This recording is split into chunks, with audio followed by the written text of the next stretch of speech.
रणवाड़ी गांव चारों ओर से हरियाली और झाड़ियों से घिरा हुआ ही था। लोग उसे निशब्द जंगल कहते थे। कहते हैं वहां पक्षी तक नहीं चहचहाते। किसी ने वहां कुछ ऐसा देखा था जिसे वह कभी बयान नहीं कर पाया। गांव के बूढ़े लोग कहते थे उस जंगल के पार जो भी गया वो कभी लौटकर नहीं आया। पर 2024 में कोई इन बातों पर पूरी तरह विश्वास नहीं करता था, खासकर आरव, जो 23 साल का एक युवा था और हाल ही में शहर से अपनी पढ़ाई पूरी करके गांव लौटा था। आरव का मन हमेशा कुछ नया जानने को मचलता था। गांव में आते ही वह उन अफवाहों को सुनकर चकित हुआ। उसे लगा कि यह बस पुराने जमाने की डरावनी कहानियां हैं। लेकिन एक दिन कुछ ऐसा हुआ जिसने उसकी सोच हिला दी। एक अजीब रात, एक रात अचानक गांव के बीचों बीच रहने वाले रामू काका की चीख सुनाई दी। बचाओ, वो फिर आया है, वो आंखें। लोग बाहर निकले, पर रामू काका बेहोश पड़े थे। पास ही कीचड़ में अजीब से पंजों के निशान थे। इंसान के नहीं, किसी बड़े जानवर जैसे, लेकिन वो इतने गहरे थे जैसे कोई जमीन में गड़ गया हो। डॉक्टर बुलाया गया।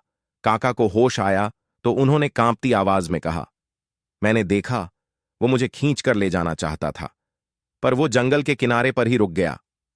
गांव में सन्नाटा छा गया। आरव की जिज्ञासा, आरव ने वो पंजों के निशान देखे, उन्हें ट्रेस किया और देखा कि वो निशान जंगल की ओर जाते हैं और वहीं जाकर गायब हो जाते हैं।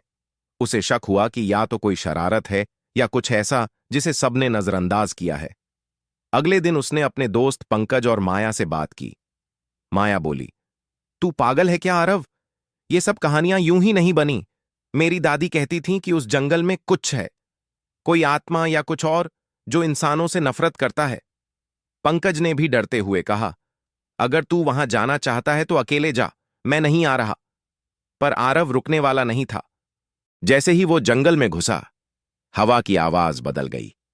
पत्ते हिलते नहीं थे, सब कुछ शांत था, जैसे कोई उसे देख रहा हो। और तभी टिक टिक टिक, पीछे कुछ हलचल हुई। वो मुड़ा, कुछ नहीं था, पर मोबाइल की स्क्रीन पर कुछ अजीब दिख रहा था। एक धुंधली सी आकृति जो उसकी ओर धीरे धीरे बढ़ रही थी। इससे आगे की कहानी अगले वीडियो में जानेंगे। वीडियो देखने के लिए चैनल को सब्सक्राइब कर ले। धन्यवाद।